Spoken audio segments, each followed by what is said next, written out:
All right, so this is KT versus SKT speed VOD review. Most banned by opponents, you can just take a look at that. KT opening up with Ryze and Varus. SKT bans away Kog'Maw. I think that's the best AD carry on the patch. I don't think that any other ADC actually comes close to him. They followed up with a Kalista ban. And Sivir now banned away by KT. They don't want to give that to Bang. And now SKT, what are you looking at? Maybe like a Zoe ban, or might even just go ahead with Ezreal. Those are some of the more common bans, yep. And now KT, I mean, Azir's on the table, but instead they opt for a Sejuani. And this is really strange. You hear me criticize NA teams, EU teams about stuff like this. The difference, however, I guess in KT's case is that they're pretty well practiced on Veigar. Which is a pretty popular answer to Azir, so maybe they're trying to bait SKT into picking it. Not many teams in the world probably can actually utilize the Veigar, so we'll see what they end up doing. But they did first pick the Sejuani. It's met by SKT with a Braum and a Gnar, so it's trying to dissuade KT from going for a Gangplank pick. But KT is on the blue side, so if they still want to go for the Gangplank pick, it is possible. The thing is that they're then giving SKT liberty to take an aggressive jungler, and then you can really coordinate stuff. KT locks in the Jace immediately, and this is a champion that I don't expect to basically see come out of NA or Europe, really, for that matter. I think that in order to properly pilot Jace, your team has to really know what's going on. The top jungle synergy has to really be there, and then your mechanics just have to be really on point. I think basically in Korea, the only two top laners that I would feel like comfortable seeing a team pick Jace for it is going to be Khan and Smeb. So sort of says a lot. KT coming out strong though with the Caitlyn, and when you look at the Caitlyn pick, with so many AD carries being pinched, obviously there's only a limited number left, one of which is going to be Tristana, which is still really popular in the current meta, so Caitlyn is going to have an innate advantage there. And with the support already being picked, SKT probably just goes to pinch the support pool. They could actually just ban away... Oh, okay. I was going to say they could look to ban away Veigar, and then that would probably absorb a KT ban onto the Azir.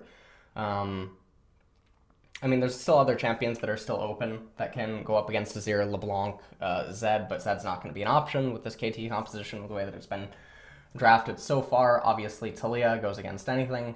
Shen being taken away, so obviously giving KT some credit to play the support Shen, and now KT actually banning away the Zoe, which is interesting because Kassadin is actually on the table, although, you know, SKT hasn't picked it up until this point, and then SKT opts for a Nidalee, and this is something that's a little bit strange. So the Nidalee is going to be just at this stage in the draft. Okay, you're going to have the Gnar on the top, you're going to have Gnar on red side, so looking at the map, right? So you have Gnar up here, and now you have Nidalee being able to play into this side of her jungle, which she's obviously really going to like. You have a Tristana, which is already going to be getting shoved in, and a Braum, which is already getting shoved in, which actually ties into Nidalee's incentive to gank from the River Brush with Blasting Cone. So it's not like she needs to do anything else. They're also reserving the counter pick for Faker, so this is actually pretty strong. And there's a lot of ability to actually just put Smeb behind early on. If Blank can actually manage to do something up in top lane, and if Jace falls behind, it ends up being pretty bad. So now reserving the counter pick, it's pretty strong. Now we'll see how KT ends up responding. I mean, if you're looking at it like this, you could just go Lane Kingdom down in bottom lane if you really want to, but you have to be aware that, you know, the mid lane champion that you're going to be picking is pretty important because it's walking in blind. And they actually bring out Galio, and this is a champion that I'm sure many people thought was going to be dead. Interestingly enough, this is something that I just said yesterday. I actually think against Galio, against Kassadin, against Galio, certain matchups in mid lane, I actually think you can fit Ornn into a composition here. This is a pretty new thing that I'm talking about, but it really feels pretty nice to get some of the top laners in addition to having Ornn. Obviously, we've seen some Ornn supports pop up, but I mean, getting Ornn in the mid lane is actually pretty obnoxious in some matchups because there's just champions that can't do anything to him, and he's virtually gank immune. So this would be a pretty interesting spot for an Ornn, even though we know that they're not going to pick it. SKT instead bringing back another potentially very old champion, bringing back the Corki. So Corki, lots of magic damage. And the thing that's weird for me on this is they do have a pretty even amount. Like, their damage is definitely mixed across the board. They have a pretty good amount of magic. They have a pretty good amount of physical. The thing, however, for me, though, is that Galio is just getting so much power against the mid lane opponents, right? And now, obviously, you're incentivizing Score and Smeb to be able to itemize pretty efficiently against Blank and Faker, and so a lot of this effort, or a lot of the pressure, is now put onto Bang. So the fact that a lot of pressure is put onto Bang when he's going to be going up against Def's Caitlyn with Mata Anjana, and the fact that Blank ideally is going to be wanting to play left-centric is a little bit concerning, especially because Pawn and Score are going to be able to offset any pressure that really goes onto the right-hand side of the map anytime that Blank wants to make it over there. So KT's team composition and SKT's are pretty interesting. If KT falls behind, there's no coming back. They're one of the few teams in the world that I actually think this is pretty okay for them to draft compositions like this. 9 times out of 10, I end up criticizing the team and saying, you know, that it's absolutely atrocious to draft that way. But KT, they need to get ahead. Sejuani's role is basically, she has one of two options. She can either constantly just ward and play defensive, like counter match gank, providing Smeb with the necessary vision that he needs on the top left-hand side. So basically, Score can just play left-centric in the early stages of the game and then transition into right-centric once Galio is around the time of hitting like 4, 5, 6. And then you can play around the right-hand side of the map, enable Deft, unlock Deft early, and we're jumping right into the game. So let's just talk about some of the stuff, okay? So, Pawn versus Faker in mid lane, both having teleport. I don't know what the summoners are yet, or the runes that they chose, but looks like there's some airy stuff going on here. Okay, so all that needs to happen early game is Smeb needs to just be left to do his own thing, and he needs to make sure that he doesn't get hit by Blank. Okay, after Blank's initial clear is out of the way, and then you just use the timer at the top, you can play around that. Score just has to play around all the times when Blank can go onto the left-hand side of the map. Everything that's beyond that, so now we're looking at when mid lane is going to be like level 4, level 5, level 6, etc. Score can just play on the right-hand side of the map and basically provide vision coverage inside of this area constantly to just enable Deft and Mata. Once Pawn's level 6, they can look to make plays while leaving Smeb on an island. If Deft gets unlocked early enough, it's actually still okay for Smeb, because then they can actually just rotate Deft to the top half of the map. They can look to get the top tier 2 turret, and then if Smeb is actually still relatively far ahead of Untara, or as long as he hasn't fallen behind, they can look to capitalize Herald and blow this game wide open with a pretty early Herald capture, which a lot of team compositions, if they get an early Herald, it doesn't actually benefit them that much because they don't have enough poking ammunition, or they don't have a proper way to siege turrets. This team composition, however, is a little bit different. You have the long range AoE, you know, that comes out of Pawn, you have Deft, and then you have Smeb's poke. So things can spiral out of control really fast. It's on SKTelecom to make sure that this game stays stable. You see they get a first blood onto Smeb, and Blank doesn't actually opt to recall, which, okay, now he's recalling. Looks like he got a ward. We'll just take a look at this one more time. Looks like Faker was caught out. He opens Valkyrie. Not every day that you see something like this. Smeb ends up going down. No summoners actually end up being exhausted except for Score's Flash and Effort's Ignite. So definitely a pretty big win for SKT right at the beginning. You can see Deft and Mata just trying to be a little bit of a nuisance. I like what Untara is doing right at the very beginning. You can see that Score actually starts on the blue side. And this is because he doesn't want to be pathing to the left-hand side of the map. If he starts on the bottom, it actually takes away from the pressure that Deft and Mata are able to exert from the get-go, and it ends up stalling them a little bit. If he would end up going like red Wraiths and then, you know, trying to do like this really weird full clear, he gives up way too much priority and control to Blank, and he ends up on a side of the map that he doesn't want to be on, because Smeb being on a blue side Jace, he can actually just play around the initial Nidalee gank, especially when he's already behind ever so slightly because of the first death, and just because SKT is going to have priority. So Score probably wants to end up pathing up there and getting vision for Smeb in like the form of like a control ward here, or, you know, if they can have control ward, this is obviously really good. Scuttle Crab is very important on the left hand side like we talked about. And then beyond that point, KT should just be looking to have control on the right-hand side. Now, this is a little bit interesting by Blank, and the reason that I say that this is interesting is because the scuttle capture doesn't really do all that much. He doesn't need to capture it right now. There's more to be gained, actually, by moving into the left-hand side jungle of score, checking does he have the Gromp, did he do the Wolves, etc. Just getting more info on stuff like that, I think, is more important. Or not even just getting info on it, clearing them outright is just more important. And then falling back and getting the Scuttle Crab. And the reason that you do it that way is because if you get the Scuttle Crab last, the duration of it lasts into when score would likely transition back onto the left-hand side of the map.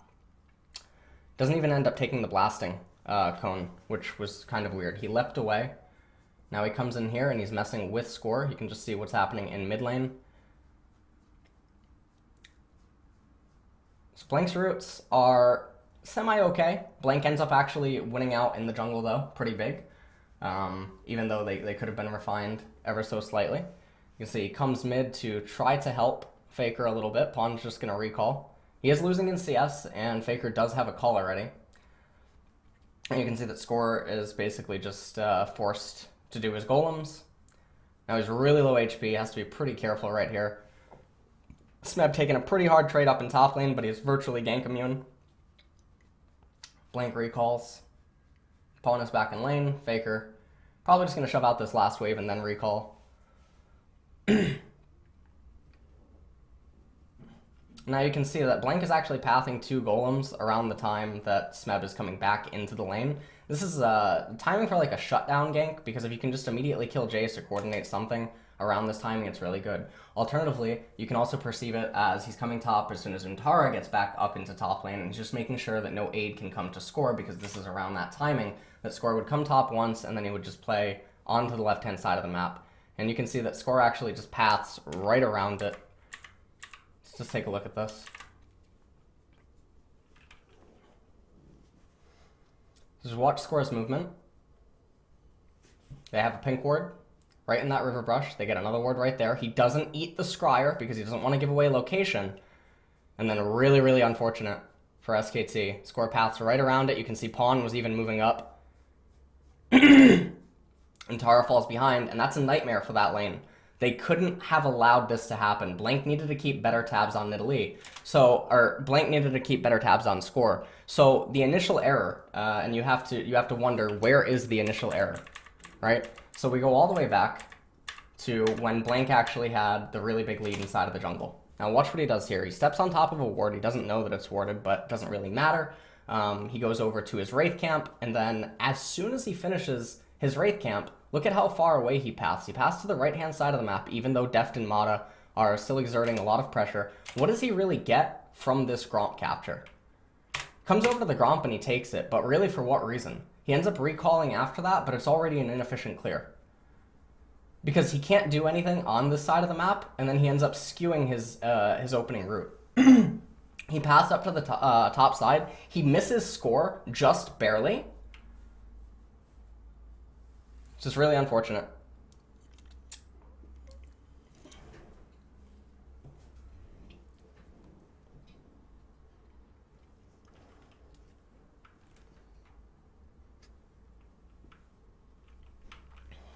They get the kill onto Untara. And now after this, Score never needs to come top ever again. So now, all that you need to see is Score and Pawn play permanently on the right-hand side. Cloud Drake's the first Drake of the game. It would be a lot more beneficial for KT than SKT to pick that up. Mostly just because of the nature of how their team composition works. You can see Faker actually absorbing a lot of XP with his teammates. And the reason that they're doing this, so watch how Faker just comes down into bottom lane. See this right here? They have Blank in mid lane, and then Faker's going all the way back down into bottom, even though a wave is actually collapsing in mid. The reason that they're doing this is they're trying to attack the fact that Deft and Mata, if left completely unchecked, Bang and Effort obviously don't have the luxury of just getting back to the lane instantly, and then Blank can't actually hold the lane on his own. And then because no one else has teleport, there's no way to actually stop Deft and Mata from just having permanent priority. And then if you let this go completely unchecked, and score gets back onto the right-hand side, and then pawn has 6, you lose the game. So Faker knowingly actually surrenders his this wave in mid to come down into bottom and make this lane go dark. This way, Deft and Mata, they don't have another wave to utilize. So this actually gives Bang and Effort the pressure relief that they need. This is a tactic that you're probably going to see used a lot more often in the future against like the spellbook tactics that come out of Caitlyn and Sivir.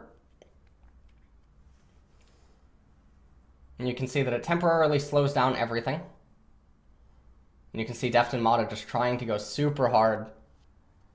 And now they end up recalling too, because they know that if they don't just recall immediately, Bang and Effort get back into the lane, and then at this point, Bang and Effort would be able to basically mitigate all the pressure. So you can see that Deft recalls, itemizes into the double dagger.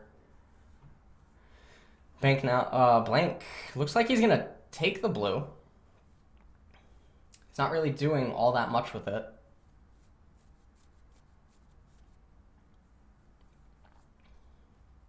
And remember, that bottom turret is a really, really important piece to the puzzle. Faker now looking maybe for a roam. He's clearing out, or looking to clear out any pink wards and stuff. Blank finds a pink ward that was on his red. So right now, Deft and Mata basically doing exactly what they need to do. They really need to get that turret soon, though. They almost have it. Corki now has his package, though. Deft ulting for pressure down in the lane. And Untara's actually still doing a pretty good job. I also like that Smeb looks like he's going for Blade of the Rune King first item.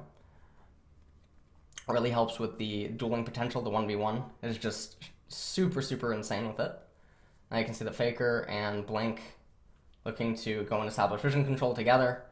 And they're just trying to create pressure onto Deft and Mata. It's all about slowing down that bottom tier 1. And Score and Pawn not really doing anything to help that pressure, although Score does come up to top, and they're making an investment into trying to unlock Smeb first, because they realize that the pressure down in bottom lane, that one timing that Faker did, the route down into bottom, was super, super big for that turret's HP, and enabling Bang and Effort to actually get the recall off. So, they get top tier 1 at 10 minutes and 20 seconds. And now, at this stage of the game, Smeb probably just going to shove up that last wave, and then he would actually probably be fine to rotate. But the problem is that you want to ideally keep Pawn in mid. So now Untara is actually going to be able to just shove all the way back. Also notice that he's not going for the Black Cleaver first item, he just has the Jerome's Fist. And he's just doing that so that he can keep up and basically be a wall against Smeb's Jace. You can see that Jace is pathing right back up into top to meet the wave. He'll probably meet this wave and then the next wave, and then maybe look to roam into mid lane. Tara just has to be a little bit careful. They really, really want that turret. Weren't able to quite get it. You can see now that Faker potentially looking to path down.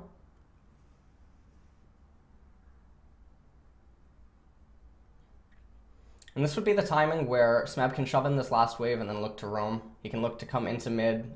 Faker doesn't have a lot of mana, and this would actually be a pretty strong timing by Jace. If Jace just came in right now, Faker is in a world of pain. Instead, he actually moves out of vision. He teleports.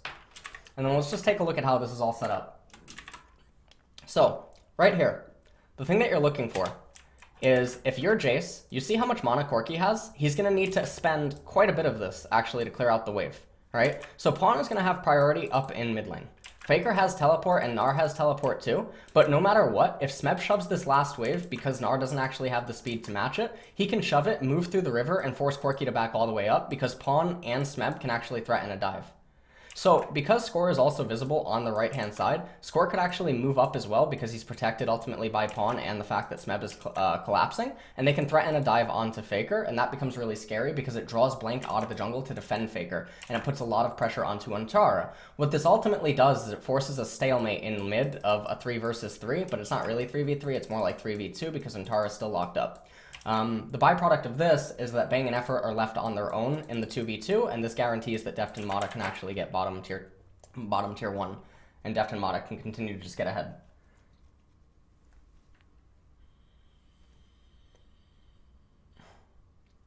Now you see that instead, though, SKT really overestimating what they were able to do or allowed to get away with. Def's here to chew bubblegum. And now Smeb is just rotated into bottom. He's going to end up staying in bot, and now they rotate Deft into mid. And this is pretty good because Corki doesn't have the blue, and there's a lot of turret damage already on the mid tier 1, and this is a pretty important turret to SKT. So KT is doing everything really, really, really well. What they could do right now is, after this recall right here, they have Deft, they have Mata, they have priority here. Pawn is going to be able to shove the current wave and then the next wave, and what they could actually do is they could just have Score path here, give the blue off, probably actually even to Jace, and then have Smeb actually move all the way up because he has no obligation to be bottom, and you can actually just teleport pawn bottom to catch the wave that Faker's going to shove in. From there, you can actually just look to take like a 14-minute Herald with all 5 members. You get the Herald, you're going to get this turret anyway, and then you can use the Herald to potentially shove in mid as 4, rotate 4 to bottom lane, leave pawn in mid, you bring pawn up to mid, then you have 4 in bottom lane, you Herald bottom lane with the Galio ultimate, and you basically just do a 0-1-4 to get the bottom tier 2. Accelerating at this stage, normally if you accelerate too fast, it's pretty poor because you don't have the ammunition to break down turrets, but KT is actually at a pretty big enough advantage that it would actually be okay because the game timer is also suited for it. Instead, they're not going to go with that rotation, so a little bit of a lost opportunity there.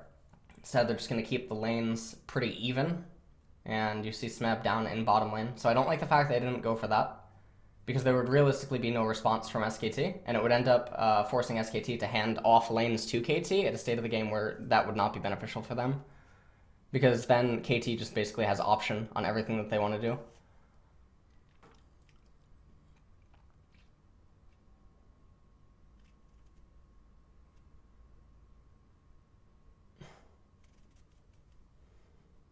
You can see Gnar not really actually even able to move Pawn's Galio up and top, so it's just a constant back and forth. And now they're going to get mid tier 1. And at this point, with Smeb having shoved in bottom completely, he should just run all the way into mid after getting the Scuttle Crab, and they could just look to capture Herald. There's absolutely no way for SKT to actually fight a straight up 5v5, so I don't understand why KT is not, oh, that's cute. I don't understand why okay, that's really cute. I don't know why KT is not prioritizing the Herald sooner. The Ocean Drake is also pretty unique here because KT is in the driver's seat. So if they're able to get the Baron and they already have a lot of poke, it's going to help their Baron siege that much more. This is a pretty unique scenario where Ocean Drake actually isn't an atrocious spawn. Ideally, it still would have been a Mountain or an Infernal, but, you know, KT will take it. Now, if you're SKTelecom in this situation, you basically have to just keep juggling the lane aggro, and then you have to really look for an opening. And the only way that you're going to look for an opening against this KT composition is you have to delete one of the primary carries, and the problem is that there's 2. So it's a little bit different than just a team composition that only has like 1 carry, like a Protect the X, right? If it was just Caitlyn, and they could go balls to the wall at Kate, get her, and then let Faker and co clean up, even if they lose Bang or something, it would be okay. But the fact that Jace was not put behind means that he's still a pretty real threat, basically as a secondary ADC in the event that Deft would go down. And he's more than capable of continuing an extended fight. So next Drake is actually Mountain. It's really, really good for KT to roll that. Unfortunate for SKT.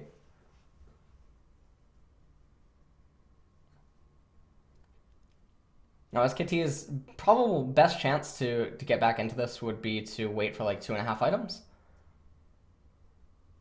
And the reason that I say that is because at 2.5 items, some of their champions become a little bit stronger than KT's. Because when you're looking at KT's team composition, right, we've talked about this a lot in the past.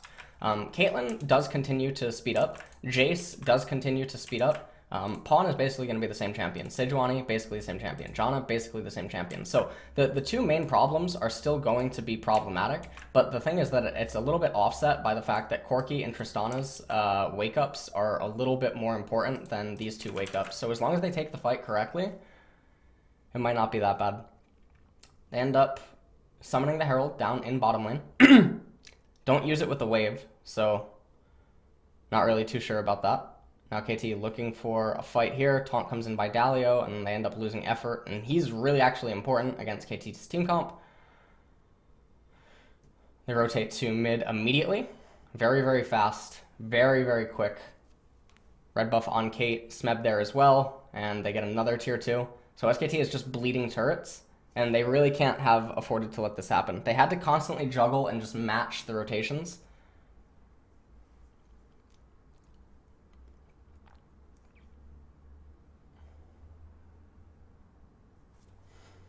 Now at this point, there's the top tier 2 remaining. Smeb has teleport. They could actually just wait a minute and a half until Mountain Drake, and they could look to just get the Mountain Drake and then immediately do the Baron.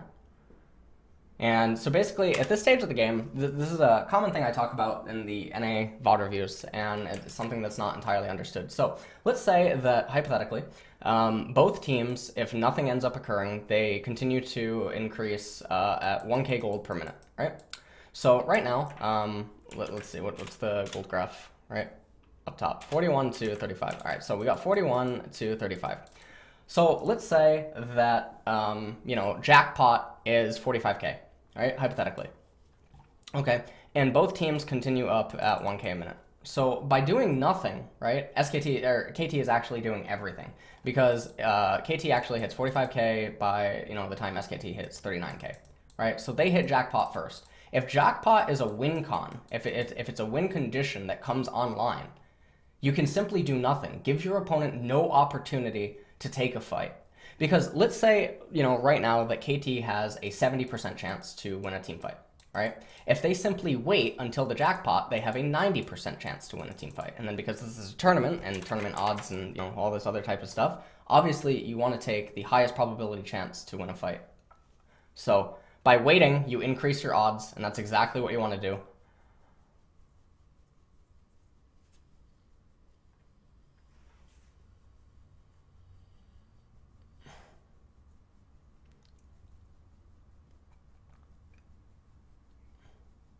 KT just continuing to clear out vision in the left-hand side jungle.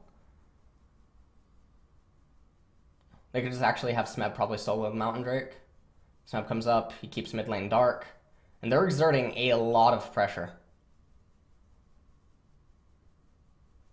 Tons and tons and tons of pressure.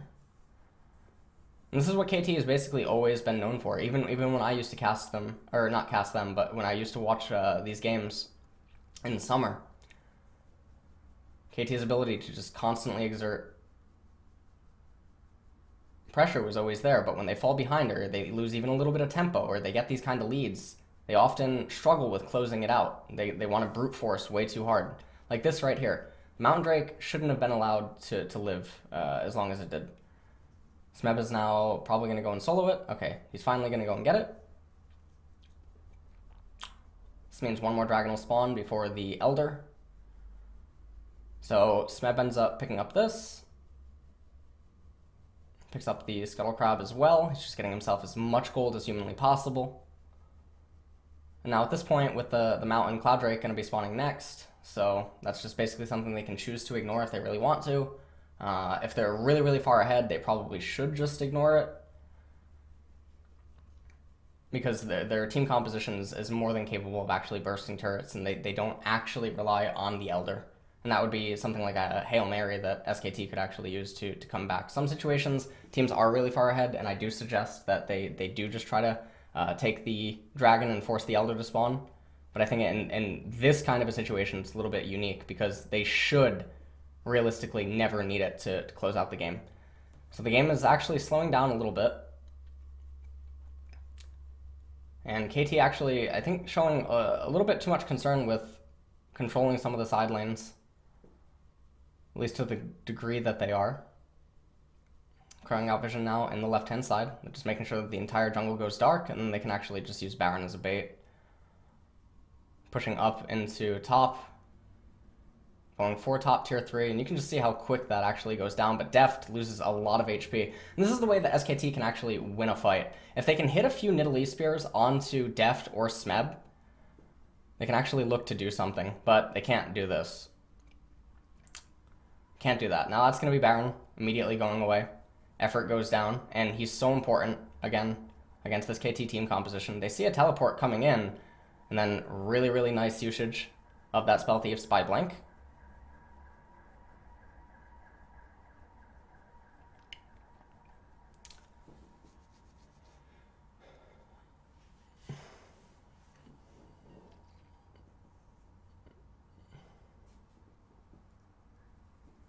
And effort, oh, doesn't end up going down, manages to stay alive. And each one of these repels that SKT can, muster up, it's that much better for it. If they can get to, I mean, they're basically there. They would need to win one more fight, or they would need to force back one more fight, but I think they're going to end up losing. Never mind. KT actually backs off the Baron. They get the Scuttle Crab. And SKT needs to keep doing this dance. They are still behind. It is important to note that they are quite behind. I'm not just talking about the gold graph. Gold graph doesn't matter as much because you have to really factor in the team compositions. There's very little for KT left to get, and now because KT is at this stage of the game, they're obviously giving up parts of the map that they're never going to secure. So if SKT can just keep bouncing them backwards over and over, it's kind of like turtling Australia in Risk or something. It's all they need to do.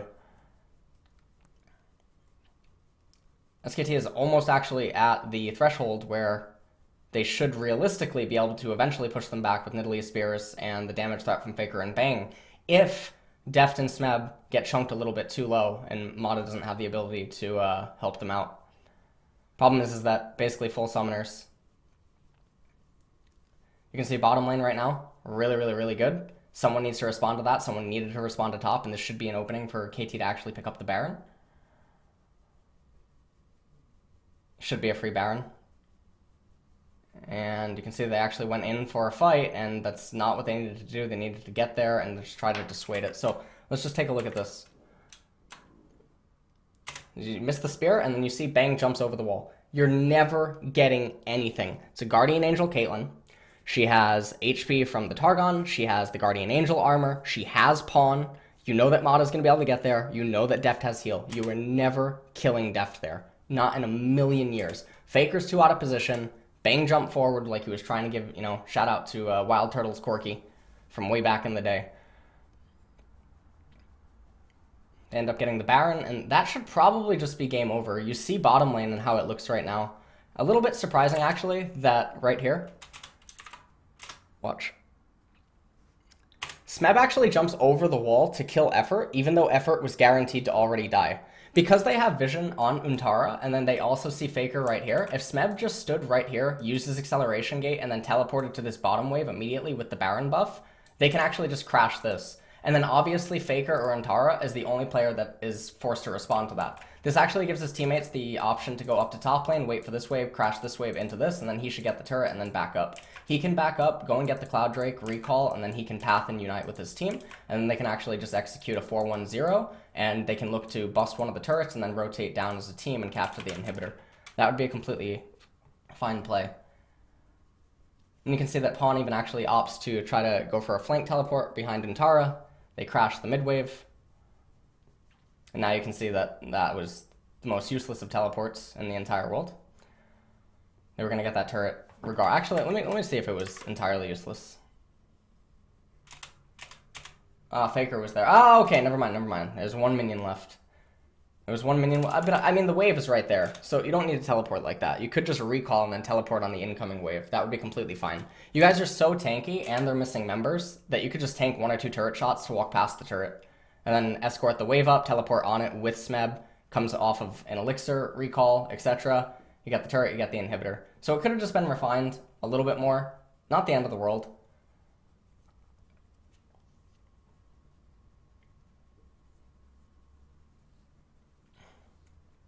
Really like the Leandres on Pawn. I like his atomization here. Now they have Smeb go up top lane, and now all they need to do to thread the needle is just a 1-4-0 into a 5-0-0. And if you're SKT, basically you have to pray that, you actually took on generic Green Wings.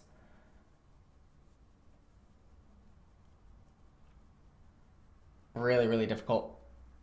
Caitlyn traps advancing forward. They're going to unlock the 7v5 by getting that last inhibitor.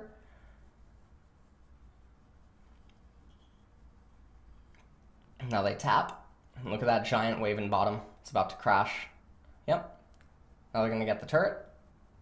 They're showing SKT how to actually kill turrets. And this is the final team fight. And that's it. So, SKT failed to hold on in the mid game.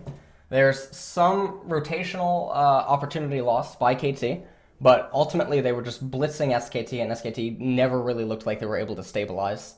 And this is basically what KT has always been known for. The real question mark is what happens when they're even in the mid game, right? What happens when the enemy is actually able to go toe to toe? You know, what happens when Smeb or Deft are really far behind, or what happens if the thing that happened right before they captured the Baron didn't occur? What if the game stagnated for another 3-4 minutes? Those are the big question marks when it comes to watching KT.